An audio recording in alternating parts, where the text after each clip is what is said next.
Nagbabalik po muli ang inyong lingkod at nagbabalita ng mga balitang dapat nating malaman dito sa ating bansa. Ito ang Balitang Pambansa.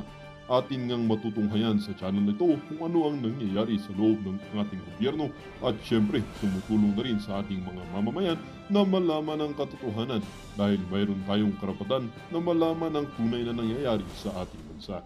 Ngunit bago natin panoorin ang balita, huwag niyo pong kakalimutan na mag-subscribe sa ating channel at pindutin ang notification bell para lagi kang maging updated sa ating mga bagong videos na ina-upload araw-araw. At sa ating mga solid viewers naman dyan ay maraming salamat naman po sa walang sawang pagsuporta. At syempre, huwag din pong kakalimutan mag-iwan ng like at i-share ang ating mga videos. At kung mayroon ka naman pang opinion, ang ating comment section ay bukas para sa inyong mga hinaing. Ito na nga mga kaibigan, ating panoorin ang buong video. Salamat po muli and God bless!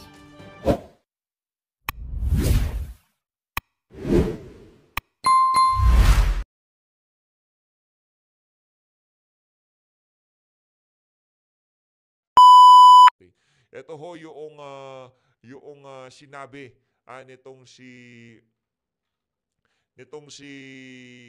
Mayor Benji Magalong dito kay dating Pangulong Rodrigo Duterte. Ito ay galing sa isang nagsilbi sa ating armed forces, kasalukuyang mayor ng Davao City. Ito ho, never, I don't regret supporting him.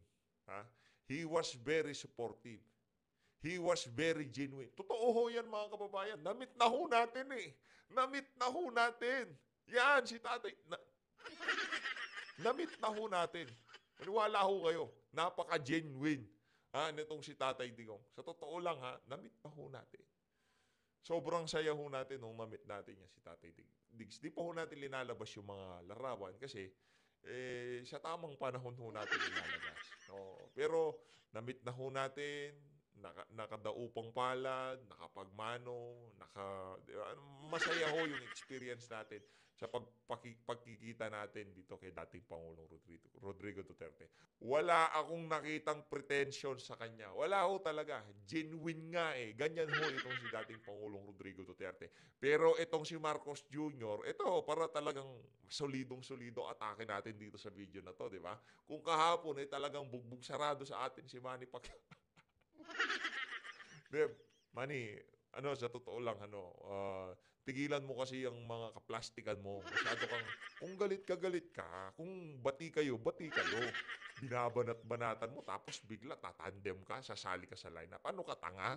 Ito, pakinggan mo natin mga kababayan. Oh, gang! Nagtataka nga ako, parang yung mga iba na naging kandidato, nag-deliver lang yata ng suka, nabigyan na ng certificate of candidacy. Grabe naman yan. Kung makapagsalita ng lumaki ho ulo, no? Lumaki ulo nitong si Marcos Jr., no? Kasi nung una, hindi siya nagne-negative campaigning, puro positive. Di ho siya naninira, di ba? Yun ang kanyang tagline, yun ang kanyang strategy nung 2022 national election. Umalis lang si BP Sara, puro katoksikan na ginagawa niya si Marcos Jr. Pakinggan niyo ho mga banat nitong si Atty. Rowena Gonzon. Si BBM na, hindi na-graduate sa college. Tumakbo pang presidente ang lintek! Tumakbo pang presidente ang lintek. Diba? Totoo naman, di ka naman nakapagtapos ng kolehiyo. Diba? Di ka nakapagtapos ng kolehiyo, bangag ka na, sinungaling ka pa, walang nga talaga to na to. Yan, binuksan yung ulo. Cheers! I believe and I do not indulge in negative campaigning. Ayun naman pala. I do not indulge in negative campaigning. Ito, tuloy natin. I believe and I do not indulge in negative campaigning. I do not believe and I do not indulge in negative campaigning. Anak ng tokwa, pambihira talaga tong sinungaling na to, oo. I believe and I Pambihira ho, ganyan ho kasi nungaling niya si Marcos Jr. Di daw ho siya naniniwala sa negative campaigning. Pero yung kanilang kick-off rally dyan sa Partido Federal, talagang wala ho siyang ginawa kung hindi siraan yung mga kandidato nitong si dating Pangulong Rodrigo Duterte. Pastor Kibuloy, walang iya ka. Ha? Kung makapagsalita ka, akala mo talagang bago nyo ho banatan ng kung ano-ano si Pastor Kibuloy na bulaang propeta, abusado, sagutin nyo ho muna. Yung panawagan ng ating mga kababayan, kung malinis ho ba talaga kayo, magpa-hair follicle test ho kayo. Simple lang. Kayo ho, sa lahat ng politiko, kayo ho ang pinaka wala sa lugar na bumanat sa mga kapwa nyo politiko. Dahil napakarami hong isyong ibinabato sa inyo na hanggang sa ngayon, hindi nyo pa rin ho nasasagot.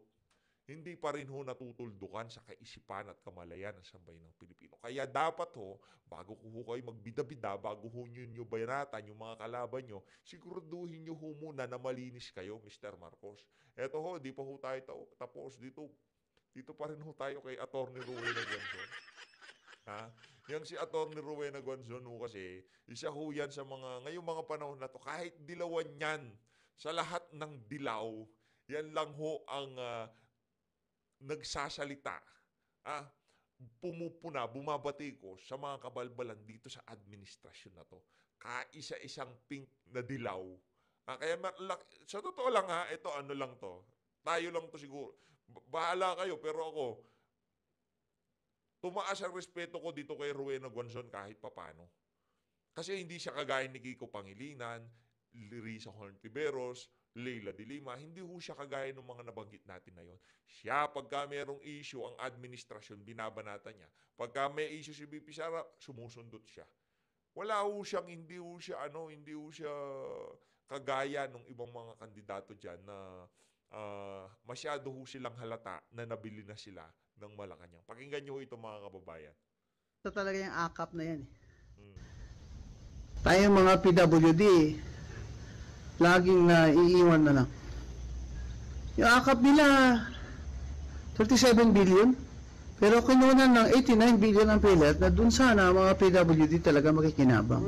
Ayun, itong Yan na nga ba, siyempre, konektado ho yan. Budget pa rin ho yan mga kababayan. Kumbaga magpapainit na tayo ng makina dito magwa-warm up na tayo dito kay Atty. Guanzon. Kasi mamaya kay Atty. Vic Rodriguez, talagang balagbag to the max ho yun. akap, kung sino na ang nililista ng mga politiko nila, nakakampi ng speaker, yun lang ang ni Romualdez, yun lang ang Ano na ho ito, kumbaga all-out war na to kay Atty. Rowena Guanzon para dito kay Tambalos.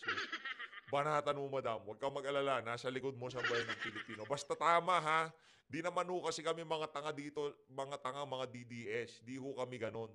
Wala ho kaming sinusundan na naratibo na dapat ganito puntahan natin, ganyan banatan natin, yan kalaban, yan kakampi. Basta yan kalaban, kahit anong gawin yan, anong sabihin yan, sarado mata, tenga, hindi ka pwedeng magsalita, hindi mo pwedeng ayunan na sasabihin ng particular na individual. Hindi ho tayo ganon.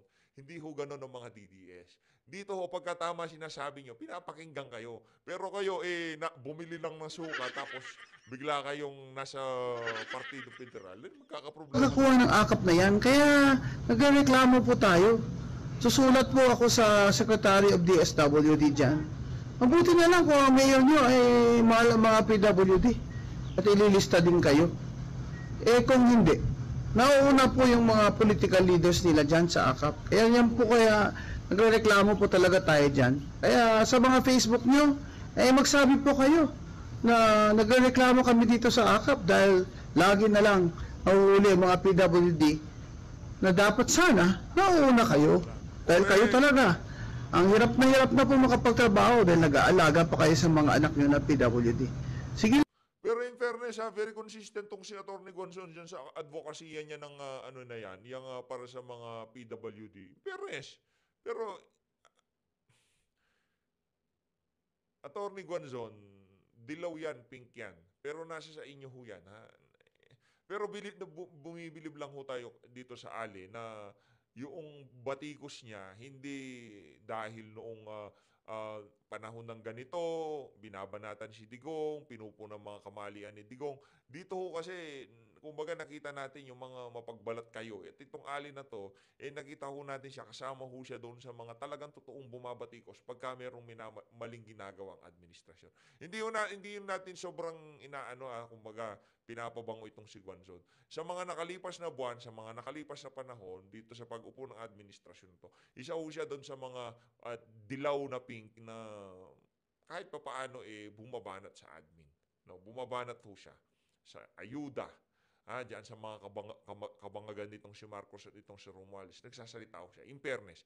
Kaya kudos dito kay Atty. Rowena Guanzon. At ilagay lang ho natin dito sa gilid itong si Bangag. Dito na ho tayo kay Atty. Vic Rodriguez. Bago ho tayo kay Pami Zamora, dito ho muna tayo kay Atty. Yung panggagaslight po ng administrasyon, they're trying to change the narrative. This is the most corrupt national budget ever. Ito po yung usapin ngayong darating na eleksyon. Ngayong kampanya, ang usapin po ay ang korupsyon, higit na korupsyon at talamak na korupsyon sa ilalim ng Bongbong Marcos administration. Nung may mga nagpadala po ng mga clips nung kanila pong pagpupulong din kagabi, pag-usapan po natin yung mga namatay. Hindi ba dahil sa kurakot, sa pangungurakot, dahil sa korupsyon, 200 Pilipino patay nung binahaang Bicol? Paano natin makakalimutan yan? Paano natin mapapatawad ang Marcos administration dyan? Wala hong kapatawaran yung kasalanan na yan. Hindi ho yan dapat kalimutan ng ating mga kababayan. Hindi porket nagpasko na, nag-Valentine's na, nangyari na yung impeachment na yan, kakalimutan na natin yung pagiging incompetent ng administrasyon na to, yung pagwaldas natin ng tag-1 bilyon kada araw para dyan sa flood control na yan. Banatan mo, Atty. 200 inosenteng Pilipino patay. Saludo. Dahil ninakaw ninyo ang flood control funds. Sinabi ninyo, pinagyabang ninyo sa inyong SONA. Saludo ako dito sa mama na to. Sabihin ko sa inyo. Isa ito talaga sa mga pagka hindi nakaupo to sa Senado, talagang sobrang laking panghihinayang, laking kawalan sa sambayan ng Pilipino pagka itong mama na to hindi nanalo. Lahat naman ng kandidato natin, talagang malaking kawalan sa sambayan ng Pilipino pagka hindi sila nanalo. Madalas ho nating, hindi naman madalas, nakikita ho natin, nakakausap natin kung paano siya sa mga video, paano siya makipag-usap sa mga tao, sa mga kasama. Very consistent ho. Walang pagbabalat kayo. Wala akong nakitang pagbabalat kayo dito sa mama na to. Kaya pagka ito, nahihalal ho natin. Yan si Atty. Vic, Pastor Kibuloy, yan si Kong Marcoleta, Senator Bato de la Rosa, yan si Atty. JB. Ano ho natin yan, i-interviewin ho natin yan. Siyempre, yan si Atty. JB. Lahat to. Talagang gusto ho natin silang manalo para talagang solido ika nga. Yung pag gusto nating marating sa susunod na kongreso o yung gusto nating silang maging totoong boses ng sambayan ng Pilipino dyan, makuha ho natin. Tuloy. 500 billion pesos higit kumulang ang ginastos ninyo sa loob lamang ng 2 taon ng inyong administrasyon para kanyo sa flood control programs. Anong ginawa ninyo sa flood control funds? Kinurakot ninyo. Ninakaw ninyo. Anong resulta? Huwag po natin silang patawarin. Huwag po natin silang palagpasin. At huwag po natin kalimutan ito. Dahil sa pangungurakot sa flood control funds, dahil sa peking 5,500 flood control programs, 200 inosenteng Pilipino patay dahil sa korupsyon. Dahil ninakaw ang perang sana ay sa flood control programs. Kung hindi kayo suwapang sa pera, buhay pa siguro ang higit sa nakararami doon sa inosenteng 200 Pilipinong patay dyan sa Bicol. Huwag po nating kalilimutan yan. Huwag nating palagpasin. Huwag tayong magpa-gaslight. Huwag tayong pumayag for the Marcos administration to change the narrative. At tandaan niyo po yan, 200 inosenteng Pilipino patay dahil ninakaw ang flood control funds. Kinurakot ang flood control funds. Huwag niyong kalimutan. Ito. laking kawalan ho nitong si Attorney Vic sa team nitong si Marcos Jr. Laking kawalan ho ng mama na yan, sa totoo lang. Pero kung hindi naman niya, kung ako si Marcos, di naman kita dapat kagyat paniwalaan sa mga sasabihin mo kasi Pangulo na nga naman ako. Pero hindi naman kita basta-basta ililet ko kasi yung mga prinsipyo mo na pinagsamahan natin, kaya ako naluklok dito, yun ang dahilan kung bakit tayo. Isa sa mga dahilan kung bakit tayo nanalo. Hindi kita basta-basta ililet ko kahit sino pang magbubulong sa akin. Kaso nga mga kajaming niya sa pulburunan yung kagawaan ng pulburon yung mga kajaming niya. Kaya nung siniraan niya si Attorney Vic, ginawa ng mga kung ano-anong mga gawa-gawang storya at yun, hindi na pagbigyan yung mga pumapadirino dyan sa Malacanang, ayun na nawala siya. Yun, laking kawalan sa totoo lang. Makasama mo sa team mo kahit sino man ho na kandidato na nasa listahan natin. Talagang very grateful ka kasi mga sila, mga magagaling, mga tapat, talagang yung pagpuso nila ay para sa paglilingkod sa bahay. Isa ho yan si Atty. Vic Rodriguez. Ayun na nga, pasok na ho tayo. Huwag niyong kalimutan itong isa sa kandidato natin. Punta na ho tayo dito sa dalawang unggoy na to. Especially itong si Pami Zamora. No? Ako naiintindihan ko kung bakit ka hindi naisama sa prosecution panel. Kasi madali. Wala kang kulang-kulang yung mga neurons mo. Ito, pakinggan natin to, gang. Kongs, para po kay Kong Rog na bahagi ng prosecution panel for the impeachment trial of VP Duterte. Naku, hindi. Si Rog Gutierrez kagad gusto kausapin. Ayaw itong si Pami Zamora, no? Kasi Ngayon po, alam ko naman si Madam Pam. muna namin yung reaction niyo po sa statement ni SP Cheese yesterday na yun pong impeachment trial ay possible mag-start after the SONA of PBBM in July. Well, I believe we have to take into consideration po na nagbanggit na rin po si SP Cheese Escudero yung kanyang sentiments po even prior to that statement yung tungkol sa SONA. He already mentioned before that while the impeachment court is not convened, they might be able to do preliminary processes such as, for example, yung secretariat nila maghahanda pa ng kanilang rules. They can also do their private consultations already with senators about how to go about it para kapag, when in his opinion, the Senate is already in session. Brad, muna ha? Atupagin nyo muna yung kandidatura nyo. Ha? Huwag nyo muna kung ano tupagin nyo. Saka na yung impeachment na yan. Dadating tayo dyan. Dadating tayo dyan. Ngayon, pagka ang sambay ng Pilipino, nakita na talagang sobrang panggagagong ginagawa ng administrasyon na to, di pa rin nagsasalita, wala na ho talagang rason.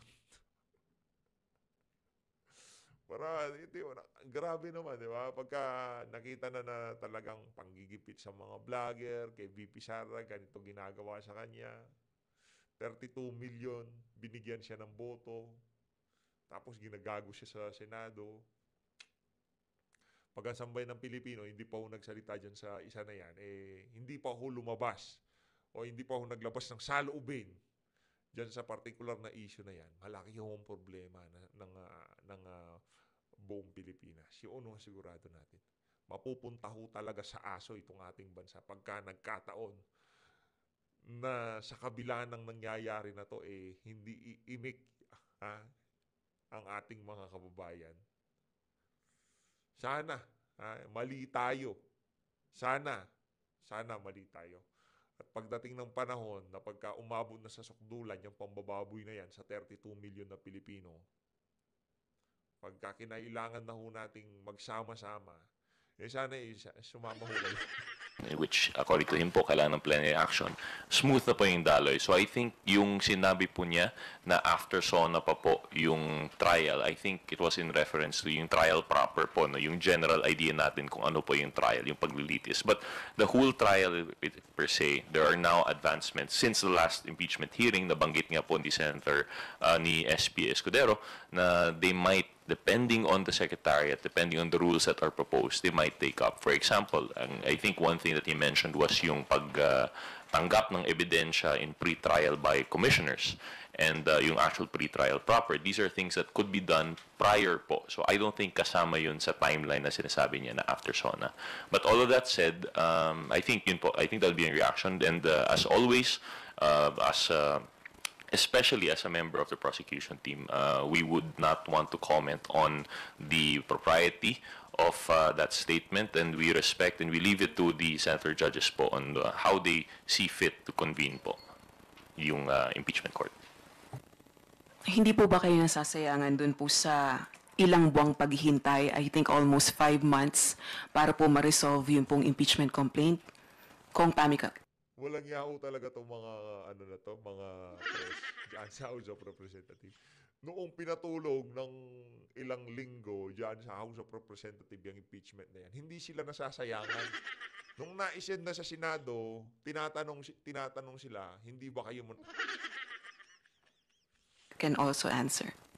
In addition po on that, yung whether or not sayang siya, it would really boil down to po yung interpretation po talaga on the timeline that should be followed. I think the SP has made his stand very clear. Although we've heard varying opinions, we've heard even experts on both sides. On one hand po, may mga nagsasabi, and this is just a statement of fact po, no? That opinion, on one side, some would say that the inclusion of the word forthwith, ang ibig sabihin po nito ay agad. So this being a power under the Constitution that isn't legislative po, no? Dapat po pwedeng gawin kahit walang plenary action. But as mentioned, nagbanggit na po si SP Escudero ang kanyang opinion, and I would assume this would be the opinion of the rest of the Senate, na it requires plenary action like a legislative function. So whether or not sayang po yung 5 months, I guess what they're trying to say is their hands would be tied on that interpretation. So I think yun po yung proper context for taking into the consideration pag pinag-uusapan po yung timeline.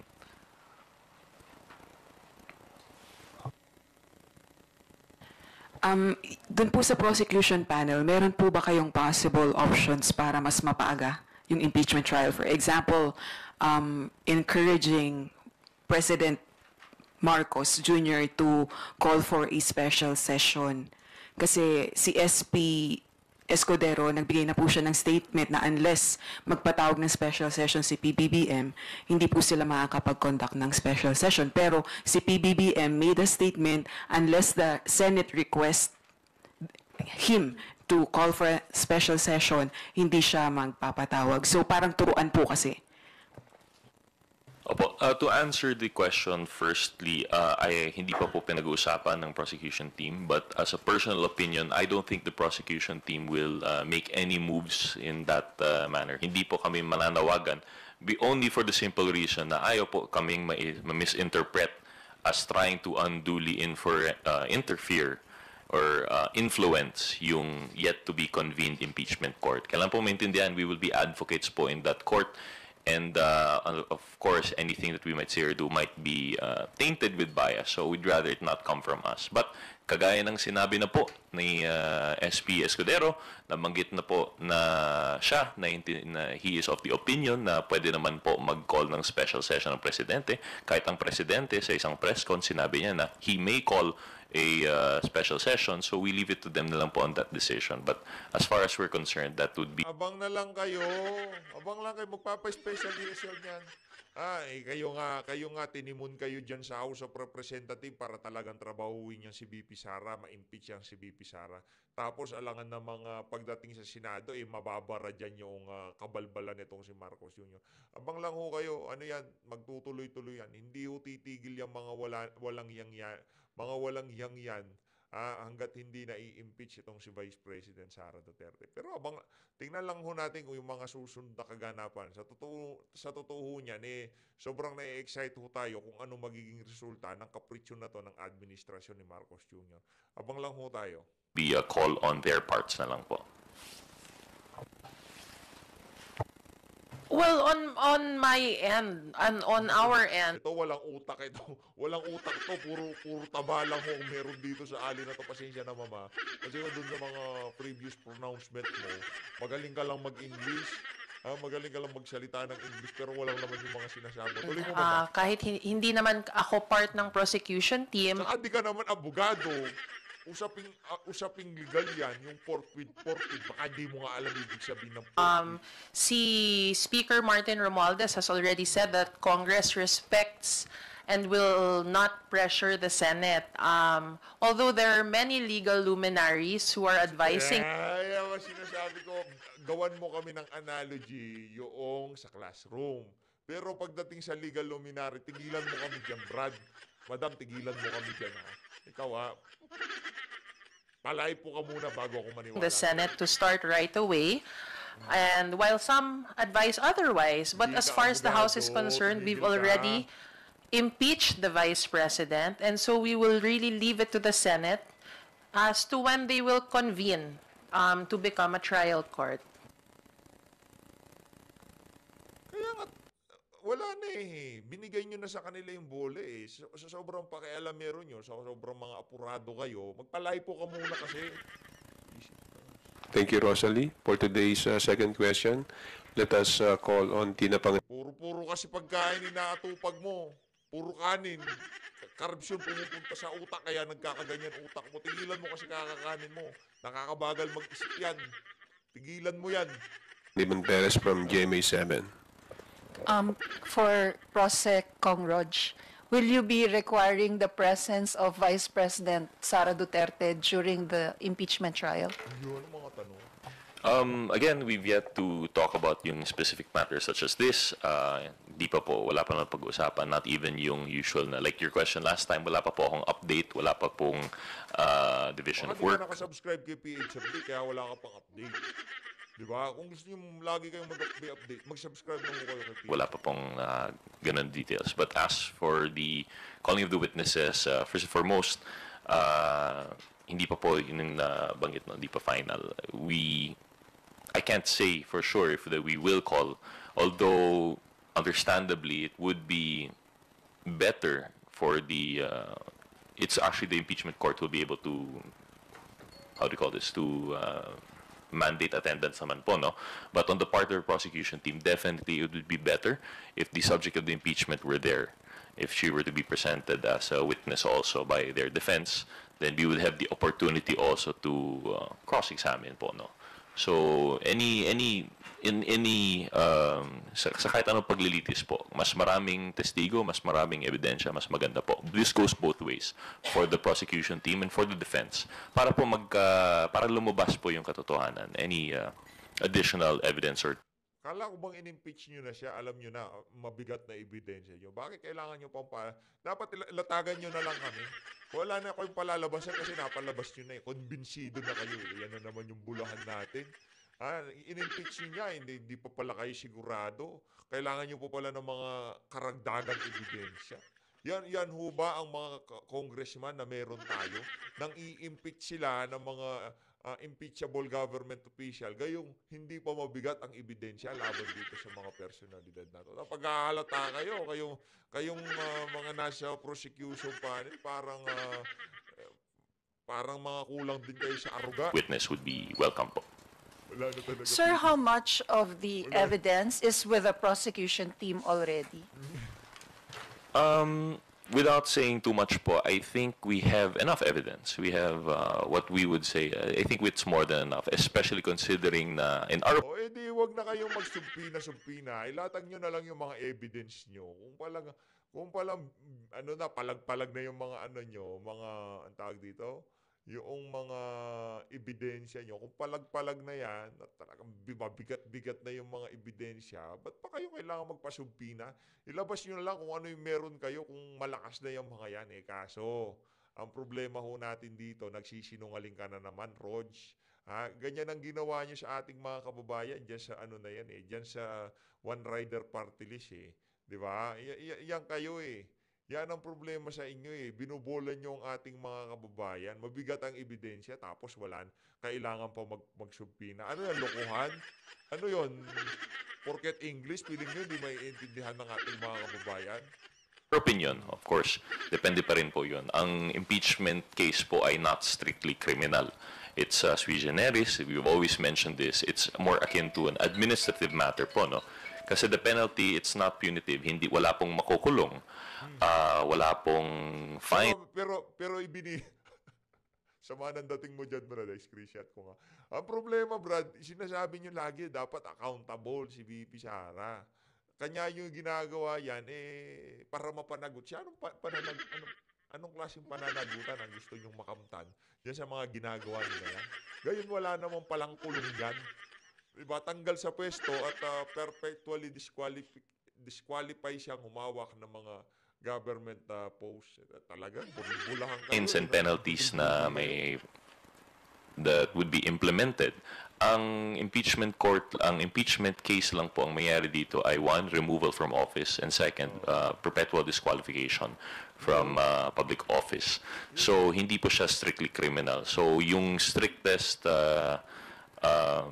requirements of evidence that would apply to criminal case might not apply here. Depends, of course, on the impeachment court kung ano pong madesisyonan nila. At the end of the day, it would be a political exercise on the part of the senator judges and how they would vote.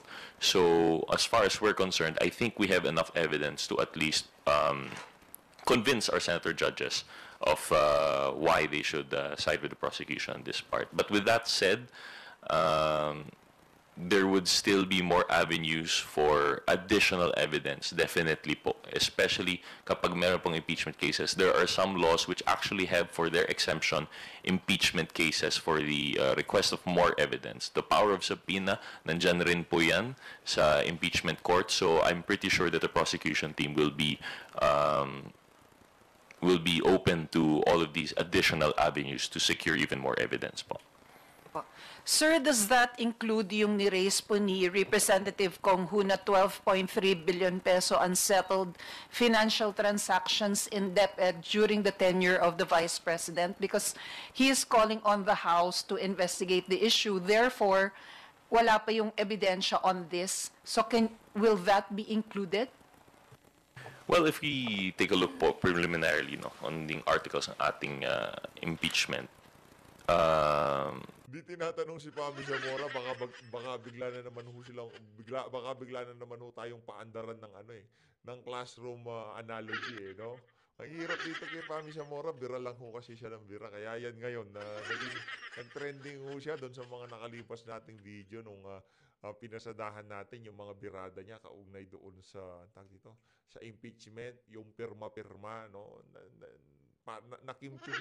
Nandun na po yung mga grounds natin, and one of it would be yung graft and corruption. This would really depend po on the appreciation of the evidence. Although it is alarming that there would be ano po yung amount po natin, Ma'am Tina? 12 billion po. 12.3 B, sir. 12.3 billion, and this would be disallowances po ba? Unsettled financial transactions. So if it would be taken in consideration, kasi it's possible naman po, as what happens with COA, na may mga findings ng COA that are just in the regular course of business. But if it would be found to be in line with yung mga allegations po natin sa impeachment complaint, then I don't think the prosecution team would have any,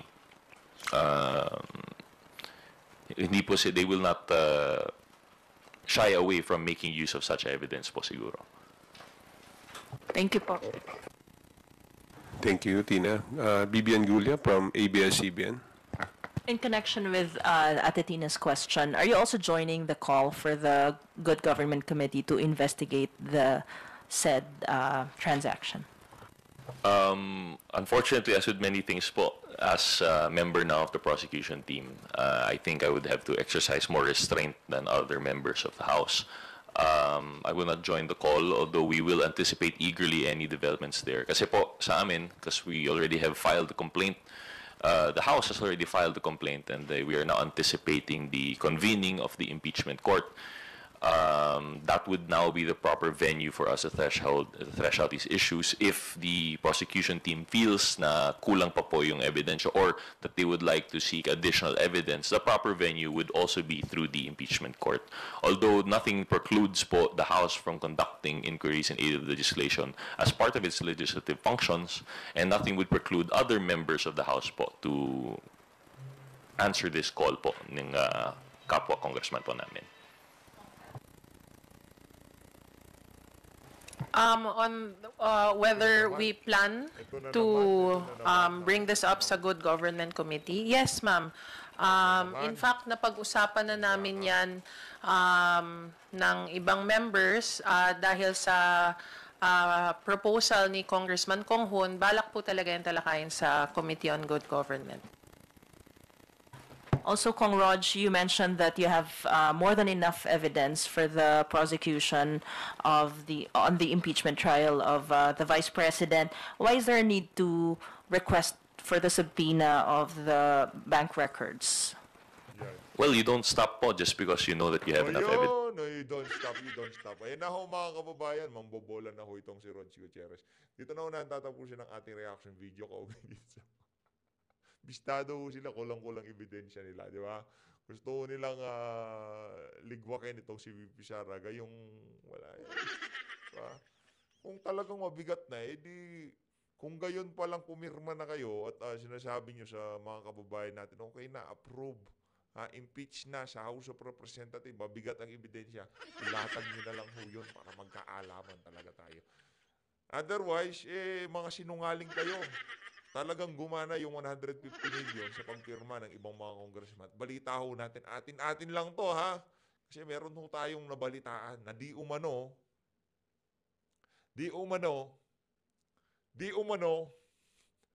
atin lang, okay? Huwag yung pagkakalat.